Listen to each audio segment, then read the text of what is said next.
অর্ধেক বললে অর্ধেক আমরা স্কোয়ার করে দেওয়ার পরে নিচে যে সংখ্যাটা পাবো বলের মান তত কিন্তু বৃদ্ধি পাবে। এসএসসি বেস 2026, 2027 এবং 2028 সালে যারা তোমরা রয়েছো, তোমাদের এমসিকিউর মধ্যে 25-এর মধ্যে 25 যাতে করে পাও সেজন্য আজকে আমরা সমাধান করব।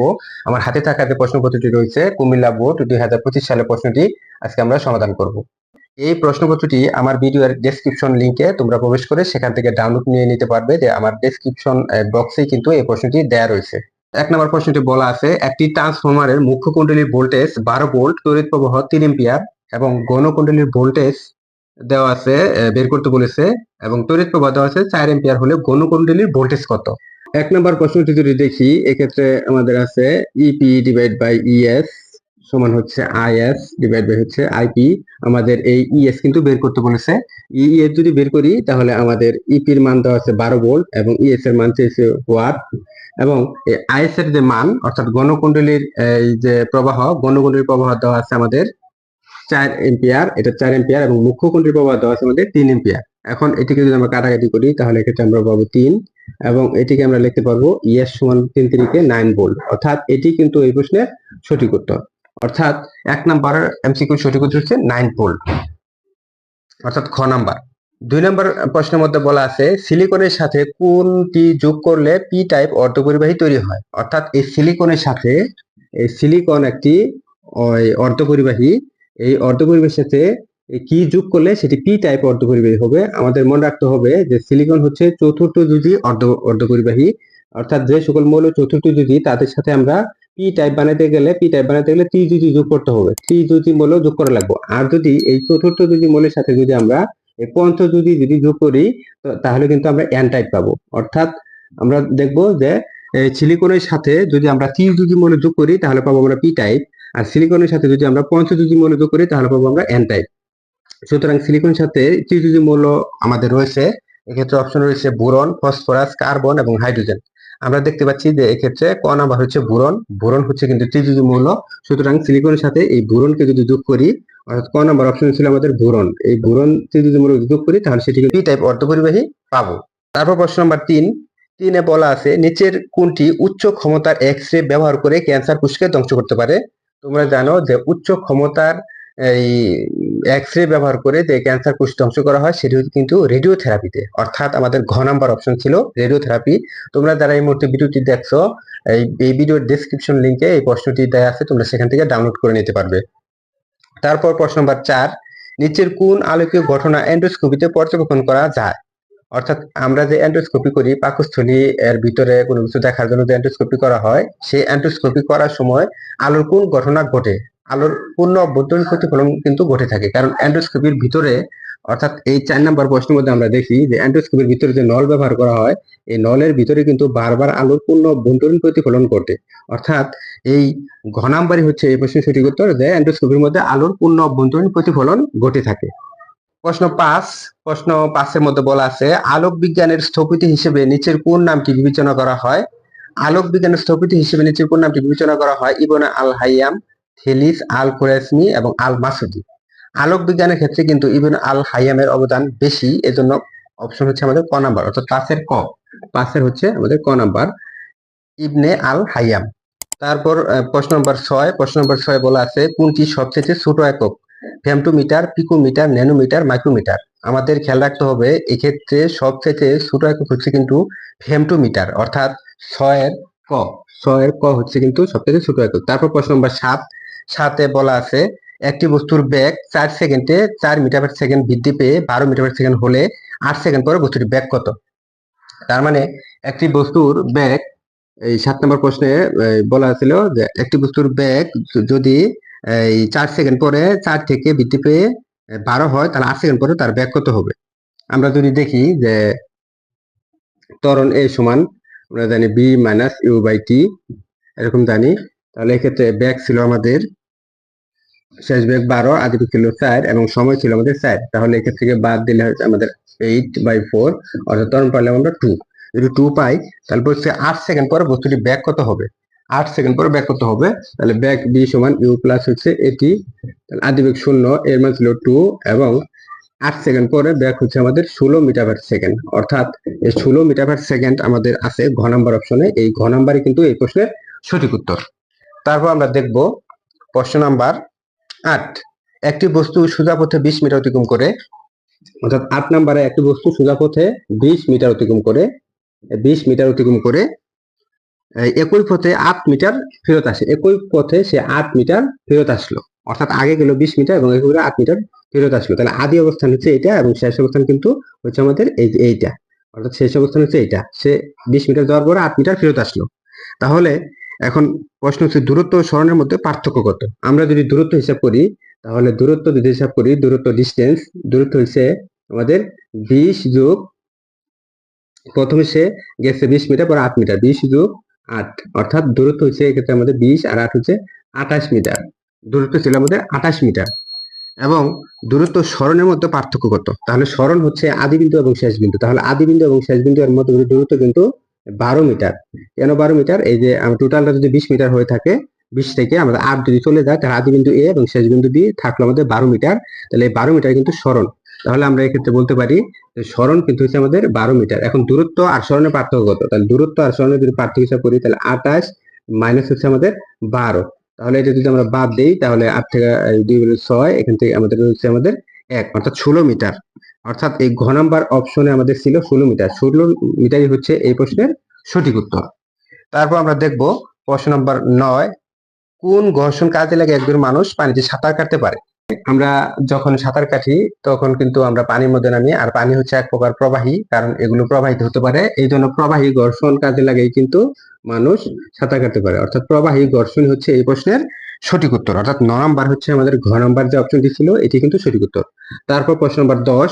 প্রশ্ন নাম্বার 10 এ বলা আছে কাজের মাত্রা কোনটি। কাজের মাত্রা আমরা জানি কাজ ডব্লিউ সমান এফ এস, বলের মাত্রা ছিল এম এল টি ইনভার্স 2 এবং সরণের মাত্রা ছিল এল।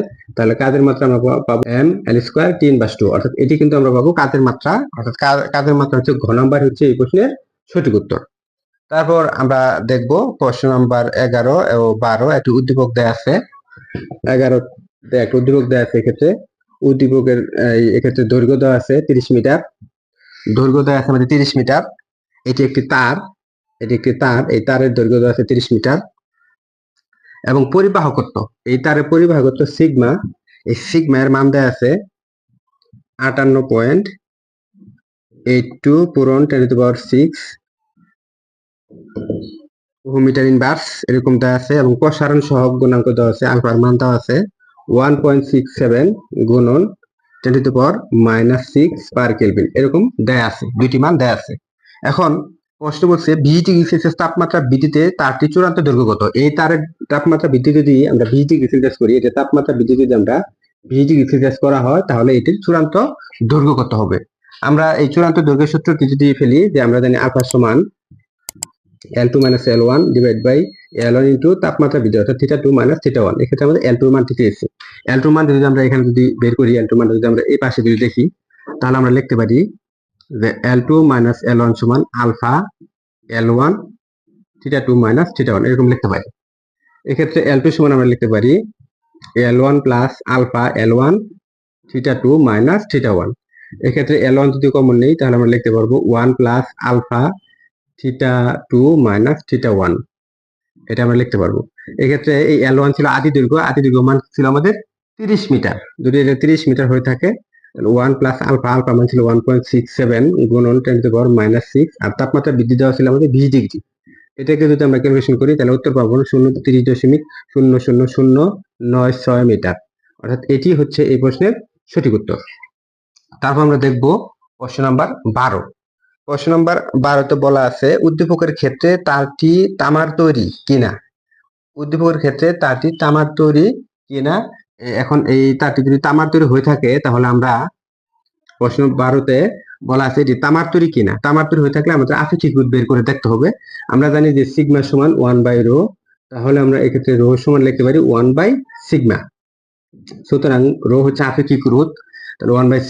এই সিগমা এর মান দেওয়া আছে 58.82 গুণন 10⁶। এটাকে যদি আমরা ভাগ দিই, তাহলে যে আপেক্ষিক রোধটা পাবো সেটি কিন্তু তামা এর সমান, অর্থাৎ তারটি তামার তৈরি। এই 12 নম্বর প্রশ্নে তারটি তামার তৈরি 1 নম্বর অপশন কিন্তু সঠিক। তারপর 2 নম্বর অপশন বলা আছে তারটি তাপমাত্রা বৃদ্ধি পেলে রোধ কমে যাবে, যে না, এটি হচ্ছে ধাতব পদার্থ, এটির তাপমাত্রা বৃদ্ধি পেলে এর রোধ কিন্তু বেড়ে যাবে, রোধ কমে যাবে না, তাহলে এটি সঠিক নয়, অর্থাৎ 2 নম্বর অপশনটি সঠিক নয়। 3 নম্বর অপশনে বলা আছে তারটিতে প্রচুর মুক্ত ইলেকট্রন থাকে, অর্থাৎ এই তামার ভিতরে প্রচুর মুক্ত ইলেকট্রন থাকে, এটি হচ্ছে সত্য। তাহলে 1 এবং 3 হচ্ছে এই প্রশ্নের সঠিক উত্তর, অর্থাৎ 1 এবং 3 আমাদের অপশন হচ্ছে খ নাম্বার, এই খ নাম্বার হচ্ছে এই প্রশ্নের সঠিক উত্তর। তারপর আমরা দেখব প্রশ্ন নাম্বার 13 নম্বর প্রশ্নের মধ্যে বলা আছে দুটি আহিত বস্তুর মধ্যবর্তী দূরত্ব অর্ধেক করা হলে ক্রিয়াশীল বল কত হবে। দুটি চার্জিত বস্তু এর মধ্যে যদি দূরত্ব যদি আমরা অর্ধেক করি তাহলে বলের মান কত হবে। আমরা মনে রাখবো যে দূরত্বকে যদি অর্ধেক করি তাহলে বলের মান আমরা মনে রাখবো, যদি অর্ধেক করা হয় অর্থাৎ দূরত্বকে যদি আমরা অর্ধেক করি তাহলে এর স্কোয়ার করে দিব, স্কোয়ার করে দেই তাহলে হচ্ছে 1/4 এবং বলের মানটা আমরা এই 4 ধরবো, অর্থাৎ এই বলের মানটা আমরা 4 ধরবো। যদি বলা হতো যে দূরত্বকে 1/3 করে তাহলে বলের মান কত, দূরত্বকে যদি আমরা আরো কমাই দিই 1/3 তাহলে এটাকে ক্যালকুলেশন করলে হবে 1/3 তাহলে এই বলের মান হবে কিন্তু আমাদের 9 গুণ। প্রশ্ন নাম্বার 14 তে বলা আছে ব্যারোমিটার যদি উচ্চ চাপ দেখায় তাহলে কি বোঝা যাবে। একটি ব্যারোমিটার যদি উচ্চ চাপ দেখা যায় তখন কি বোঝা যাবে, বোঝা যাবে যে বায়ুর চাপ বেশি এবং আবহাওয়া শুষ্ক, এটি কিন্তু সঠিক। তাহলে বায়ু আর্দ্র এটি কিন্তু ভুল, আবহাওয়া ভালো এটি সঠিক, আবহাওয়া ভালো। ব্যারোমিটারের চাপ যদি বেশি দেখায় তাহলে আমাদের বুঝতে হবে আবহাওয়াটা ভালো, অর্থাৎ খ নম্বরই কিন্তু সঠিক উত্তর হবে। জলীয় বাষ্পের পরিমাণ বেড়ে যাবে, বেড়ে যাবে না, বাতাসের ঘনত্ব কমে যাবে, কমে যাবে না, অর্থাৎ আবহাওয়া ভালো, এটি হচ্ছে সঠিক উত্তর। খ নাম্বার হচ্ছে প্রশ্নের সঠিক উত্তর। তারপর 15 নম্বরে বলা আছে বিকৃতি কি। বিকৃতি হচ্ছে অবস্থার পরিবর্তন। হ্যাঁ, বিকৃতি কিন্তু অবস্থার পরিবর্তন, এক অবস্থা থেকে অন্য অবস্থায় রূপান্তর হলে সেটি বিকৃতি ঘটে, অবস্থার পরিবর্তন। 1 নম্বর হচ্ছে সঠিক অবস্থান পরিবর্তন। এবং 2 নম্বর বলছে এর কোনো একক নেই, বিকৃতি একই জাতীয় দুটি রাশির অনুপাত, এই জন্য এর কোনো কি নাই, একক নাই, এটি হচ্ছে সঠিক। এবং 3 নম্বরে বলা হচ্ছে পীড়নের ব্যস্তানুপাতিক।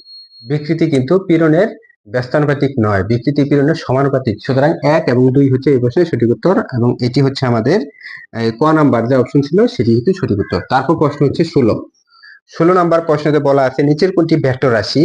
শক্তি স্কেলার রাশি, চাপ স্কেলার রাশি, তাপমাত্রা কিন্তু স্কেলার রাশি, তাহলে তড়িৎ ক্ষেত্র কিন্তু ভেক্টর রাশি, অর্থাৎ খ নাম্বার যে অপশনটা ছিল সেটি ছিল আমাদের তড়িৎ ক্ষেত্র, এই তড়িৎ ক্ষেত্র হচ্ছে ভেক্টর রাশি। তারপর প্রশ্ন নম্বর 17তে বলা আছে প্রেসার কুকারে কি ঘটে। প্রেসার কুকারে আমরা যখন রান্না করি প্রেসার কুকারের মধ্যে কি ঘটে। প্রেসার কুকারের মধ্যে আমরা বেশি বেশি চাপ দিই, আর বেশি চাপ দেওয়ার ফলে পানির স্ফুটনাঙ্ক কিন্তু বেড়ে যায়, পানির স্ফুটনাঙ্ক বেড়ে যায়। তাহলে এখানে কি পানির স্ফুটনাঙ্ক বেড়ে যায়, বলা নাই, বলা আছে পানির স্ফুটনাঙ্ক কমে যায়, তাহলে এটি সঠিক নয়। তারপর তাপমাত্রা কম থাকে, প্রেসার কুকারের তাপমাত্রা কিন্তু বেশি থাকে, এটিও সঠিক নয়, এখানে লেখা আছে কম থাকে, এটি সঠিক নয়। তারপর চাপ কমে যায়, প্রেসার কুকারের চাপ কিন্তু বেড়ে যায়, তাহলে চাপ যেটি সঠিক নয়। তাড়াতাড়ি সিদ্ধ হয়, তাড়াতাড়ি সিদ্ধ হয়, এই কথাটি সত্য, অর্থাৎ ঘ নাম্বার বড় ঘ হচ্ছে এই প্রশ্নের সঠিক উত্তর, তাড়াতাড়ি এটি কি হবে, সিদ্ধ হবে। তারপর প্রশ্ন নম্বর 18 তো বলা আছে শব্দের বেগ বাতাসের চাপের উপর নির্ভর করে। শব্দের বেগ বাতাসের চাপ বাড়লে শব্দের বেগ বাড়বে, এর উপর কি নির্ভর করে যে না, বাতাসের চাপ বাড়লেও শব্দের বেগ কিন্তু বাড়বে না, এর উপর নির্ভর করে না, এটা আমাদের মনে রাখতে হবে। বাতাসের চাপ কম হোক আর বেশি হোক শব্দের বেগ বাড়বেও না কমবেও না, এর সাথে কোনো সম্পর্ক নাই। শব্দের বেগ মাধ্যমের স্থিতিস্থাপকতার উপর নির্ভর করে। হ্যাঁ, শব্দের বেগ মাধ্যমের স্থিতিস্থাপকতার উপর নির্ভর করবে, মাধ্যম যত কঠিন হবে শব্দের বেগ তত কিন্তু বেশি হবে, এটি কিন্তু সঠিক উত্তর। অর্থাৎ খ নাম্বার যে ছিল যে স্থিতিস্থাপকতার উপর নির্ভর করে, অর্থাৎ 18 খ নাম্বার হচ্ছে স্থিতিস্থাপকতার উপর নির্ভর করে। এবং ঘ নাম্বার অপশনে বলা আছে যে বাতাসের ঘনত্ব বেড়ে যাওয়ার সাথে বৃদ্ধি পায়, যে বাতাসের ঘনত্ব যদি বেড়ে যায় শব্দের বেগ বেড়ে যায়, এই কথাটি সত্য নয়, কারণ বাতাসের ঘনত্ব এর সাথে শব্দের বেগের যে একটা সম্পর্ক রয়েছে, এই শব্দের বেগের সম্পর্ক যে রয়েছে, এই ঘনত্ব এর সাথে শব্দের বেগের সম্পর্ক রয়েছে এই ঘনত্বের বর্গমূলের ব্যস্তানুপাতিক, অর্থাৎ ঘনত্ব যদি বাড়ে শব্দের বেগ কিন্তু সেক্ষেত্রে কি হবে, কমবে, শব্দের বেগ কমবে। সুতরাং এটি ক্ষয়ই ছিল সঠিক উত্তর। তারপর প্রশ্ন নম্বর 20 বলা আছে নিচের কোনটি বাস্তব প্রতিবিম্ব তৈরি করতে পারে। নিচের কোনটি বাস্তব প্রতিবিম্ব তৈরি করতে পারে। আমরা জানি যে অবতল দর্পণে অবতলের মধ্যে আমাদের অবতলের মধ্যে সরুতে অবতল, যেহেতু অবতলতে এটা হচ্ছে আমাদের অবাস্তব, এবং এতে ব আছে বলে বাস্তব, অর্থাৎ অবতল দর্পণে কিন্তু বাস্তব অবাস্তব দুটি কিন্তু গঠিত হয়। প্রশ্ন বলছে কোন দর্পণে বাস্তব বিম্ব গঠিত হয়, তাহলে অবতল দর্পণ কিন্তু অবশ্যই সঠিক। অবতল দর্পণে সরু হতে অবাস্তব, ভতে হচ্ছে বাস্তব, অর্থাৎ দুটি কিন্তু বিম্ব গঠিত হবে, এভাবে মনে রাখবো। তাহলে কোন দর্পণে বাস্তব বিম্ব গঠিত হয়, তাহলে অবতল দর্পণে বাস্তব বিম্ব গঠিত হয়, এটি কিন্তু সত্য। এবং বলা আছে উত্তল লেন্স, আমরা জানি যে অবতল দর্পণে বাস্তব হয়, এবং উত্তল লেন্স যদি আমরা চিন্তা করি যে উত্তল লেন্সেও কিন্তু আমাদের বাস্তব বিম্ব গঠিত হবে। অর্থাৎ অবতল দর্পণে বাস্তব অবাস্তব দুটি, কিন্তু অবতল লেন্সে সর্বদা বাস্তব। তাহলে উত্তল লেন্সে কিন্তু বাস্তব বিম্ব গঠিত হবে। তাহলে এই ক নম্বর অপশনে ছিল অবতল দর্পণ আর উত্তল লেন্স, অর্থাৎ এটি কিন্তু সঠিক উত্তর। তারপর প্রশ্ন নম্বর হচ্ছে আমাদের 21। প্রশ্ন নম্বর 21-এ বলা আছে একটি অবতল দর্পণে ফোকাস দূরত্ব 5 সেন্টিমিটার দূরে একটি বস্তু স্থাপন করা হলো, দর্পণের বক্রতা ব্যাসার্ধ 20 সেন্টিমিটার। অর্থাৎ এই প্রশ্নটি প্রতিবিম্বের দূরত্ব চেয়েছে। আমরা যদি একটু দেখি, এই প্রতিবিম্বের দূরত্ব চেয়েছে, যেহেতু প্রশ্নটা এরকম ছিল, এটা যদি ফোকাস হয়, বলছে ফোকাস থেকে বক্রতা ব্যাসার্ধ দেওয়া ছিল 20, বক্রতা ব্যাসার্ধ যদি আমাদের 20 দেওয়া থাকে তাহলে ফোকাস ছিল আমাদের 10, এবং ফোকাস থেকে 5 সেন্টিমিটার পিছনে যদি হয় তাহলে এটা ছিল আমাদের 5 সেন্টিমিটার যদি পিছনে হয় তাহলে টোটাল দূরত্ব হলো কিন্তু আমাদের 15 সেন্টিমিটার। এখন বলছে যে বস্তুকে যদি এখানে রাখা হয় তাহলে প্রতিবিম্ব কোথায় গঠিত হবে? তাহলে আমরা জানি 1/b সমান 1/f মাইনাস 1/u। f এর মান ছিল আমাদের 10 সেন্টিমিটার আর u এর মান ছিল 15। এটাকে যদি আমরা ক্যালকুলেশন করি তাহলে এটা পাবো আমরা 30, এখানে হচ্ছে মাইনাস 2, আমরা পাবো 1/30। তাহলে আমরা v এর মান পাবো 1/b সমান, যদি এরকম হয়ে থাকে তাহলে 1/b সমান যদি 1/30 হয়ে থাকে তাহলে v সমান আমরা পাবো 30, অর্থাৎ 30 সেন্টিমিটার দূরে। 30 সেন্টিমিটার দূরে আমাদের অপশনের মধ্যে ছিল যেটা, সেটা হচ্ছে এই ঘ নাম্বার অপশন। এই ঘ নাম্বার অপশনই কিন্তু এই প্রশ্নের সঠিক উত্তর। তারপর আমরা দেখব প্রশ্ন নাম্বার 22। প্রশ্ন নাম্বার 22-এ বলা আছে সরু লেন্সের মাঝখানে, অর্থাৎ এরকম একটি লেন্স যদি আমরা চিন্তা করি, এটি একটি সরু লেন্স। এই সরু লেন্সের মাঝখানে যে বিন্দু দিয়ে আলোকরশ্মি সোজাসুজি চলে যায়, কোনো প্রকার বাঁকা বাকি করে না, সেই বিন্দুর নাম কি? সেই বিন্দুর নাম হচ্ছে আলোক কেন্দ্র, অর্থাৎ সেই বিন্দুর নাম কিন্তু আলোক কেন্দ্র। তাহলে সরু লেন্সের ভিতর দিয়ে যে বিন্দু দিয়ে আলোকরশ্মি চলে যায় সেই বিন্দুটির নাম হচ্ছে কি? যে সেটির নাম কিন্তু আলোক কেন্দ্র, অর্থাৎ খ নাম্বার অপশনই ছিল এই প্রশ্নের সঠিক উত্তর। তারপর প্রশ্ন নাম্বার 23। প্রশ্ন 23-এ বলা আছে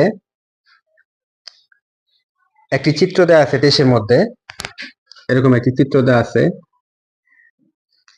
চিত্র দেওয়ার পর এক্ষেত্রে দূরত্ব দেওয়া আছে আমাদের, এটা 2f পর্যন্ত দূরত্ব দেওয়া আছে, দূরত্ব দেওয়া আছে 30 সেন্টিমিটার। এখন বলছে উপরের চিত্রের আলোকে বিবর্তন এর 1-এর চেয়ে কম হবে। এটি যেহেতু আমাদের অবতল লেন্স, সুতরাং বিবর্তন কিন্তু সবসময় অবতল লেন্স সবসময় খর্বিত বিম্ব গঠন করে, এটা মনে রাখতে হবে যে অবতল লেন্স সবসময় কিন্তু খর্বিত বিম্ব গঠন করে, অর্থাৎ সবসময় খর্বিত বিম্ব গঠন করে। এটি কিন্তু সঠিক, অর্থাৎ 1 নাম্বার কিন্তু সঠিক। তারপর যে 2 নাম্বার যে অপশনটি দেওয়া আছে, এ বি বস্তুর প্রতিবিম্ব উল্টো হবে। এক্ষেত্রে অবতল লেন্সের ক্ষেত্রে প্রতিবিম্ব কিন্তু উল্টো হয় না, উল্টো সবসময় কিন্তু সোজা হয়, তাহলে 2 নম্বর অপশনটি সঠিক নয়। তারপর 3 নাম্বার যে অপশনটি রয়েছে, লেন্সের ক্ষমতা -6.67 ডায়োপ্টার। লেন্সের ক্ষমতা, আমরা যদি ক্ষমতা বের করি তো ক্ষমতা P সমান আমরা জানি 1/f, তাহলে 1। এক্ষেত্রে অবতল লেন্সের ক্ষমতার ক্ষেত্রে কিন্তু আমাদের সূত্রতে মাইনাস দিতে হবে, ফোকাস দূরত্ব কিন্তু মাইনাস হয়। ফোকাস দূরত্ব দেওয়া আছে যদি 2f পর্যন্ত যদি 30 হয় তাহলে f পর্যন্ত হচ্ছে আমাদের 15 সেন্টিমিটার। তাহলে সেন্টিমিটারকে যদি আমরা মিটার বানাই তাহলে 100 দ্বারা ভাগ দেওয়া লাগবে। যদি আমরা 100 দ্বারা ভাগ দেই তাহলে এটা উপরে আমরা 100 চলে যাবে, নিচে আসবে 15 এবং মাইনাস থাকবে, তাহলে এটা কাজ করলে হবে -6.67 ডায়োপ্টার, অর্থাৎ -6.61 ডায়োপ্টার কিন্তু এই লেন্সের ক্ষমতা। তাহলে 1 এবং 3 কিন্তু এই 23 নম্বর প্রশ্নের সঠিক উত্তর। তারপর আমরা দেখব যে প্রশ্ন নম্বর হচ্ছে 24-এর ক্ষেত্রে একটি চিত্র দেয়া আছে এবং 25-এর ক্ষেত্রে একটি চিত্র দেয়া আছে। এই চিত্রের আলোকে দুটি প্রশ্ন উত্তর দিতে হবে। প্রশ্ন নম্বর 24-এ বলা আছে যে বর্তনীর তুল্য রোধ কত? আমরা যদি দেখি যে এই দুটি হচ্ছে সমান্তরালে রয়েছে, অর্থাৎ 8 সমান্তরাল 8, দুটি সমান মানের রোধ যদি সমান্তরাল থাকে তাহলে তাদের তুল্য রোধ কিন্তু অর্ধেক হয়ে যায়, তাহলে 8-এর অর্ধেক কিন্তু আমাদের 4, তাহলে এই 4 তখন এখানে রইল আমাদের 4, অর্থাৎ এটা হয়ে গেল আমাদের 4 ওহম। এই 4 এবং এই 4 কিন্তু সিরিজে রয়েছে, তাহলে 4 + 4 সমান হচ্ছে 8 ওহম। এই 8 ওহম কিন্তু এই 24 নম্বর প্রশ্নের উত্তর। তাহলে 24-এর মধ্যে আমাদের যে জিনিসটা বলা আছে যে বর্তনীর তুল্য রোধ কত, তাহলে বর্তনীর তুল্য রোধ কিন্তু আমরা পেয়েছি ক নাম্বার যে অপশন 8 ওহম। এই 8 ওহম হচ্ছে বর্তনীর তুল্য রোধ। তারপর হচ্ছে 25 নম্বর প্রশ্ন। 25-এ যে প্রশ্নটি বলা আছে উক্ত বর্তনীতে R1 ও R3 তে তড়িৎ প্রবাহ সমান। অর্থাৎ এই যে R1 এবং R3 এই দুটিতে তড়িৎ প্রবাহ মাত্রা সমান কিনা। আমরা মনে করলাম এদিক দিয়ে যদি আমাদের আই কারেন্ট যায় তাহলে এটা R1, এটা যদি R3 হয়ে থাকে, দুইটা রোধের মান কিন্তু সমান, এটাও 8 এটাও 8, রোধের মান সমান হলে সমান কারেন্ট যাবে। তার মানে 1 নম্বর অপশনটি কিন্তু সঠিক, যে R1 এবং R3 এর মধ্যে সমান কারেন্ট যাবে, 1 নম্বর অপশনটি কিন্তু সঠিক। তারপর 2 নম্বর অপশন বলা আছে R2 ও R3 এর ক্ষমতা সমান। R2 এবং R3 এর ক্ষমতা সমান কিনা।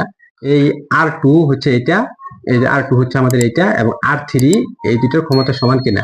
আমরা যদি দেখি যে R2 এর মধ্যে দিয়ে এদিক দিয়ে যদি আই কারেন্টটা বের হয়, এই আই কারেন্টটা 2 ভাগ হবে, 2 ভাগ হওয়ার পরে এখানে আবার আই হবে, তাহলে এর ভিতর দিয়ে আমাদের যাচ্ছে আই কারেন্ট, এবং I3 এর ভিতর দিয়ে কিন্তু এদিকে মোট কারেন্ট যদি আই হয়ে থাকে, এদিক দিয়ে যাবে আমাদের I/2 অর্ধেক কারেন্ট, এবং এদিক দিয়ে যাবে আমাদের I/2, অর্থাৎ মোট কারেন্টের অর্ধেক যাবে, কারণ রোধ দুইটা যেহেতু সমান সমান অর্ধেক করে যাবে।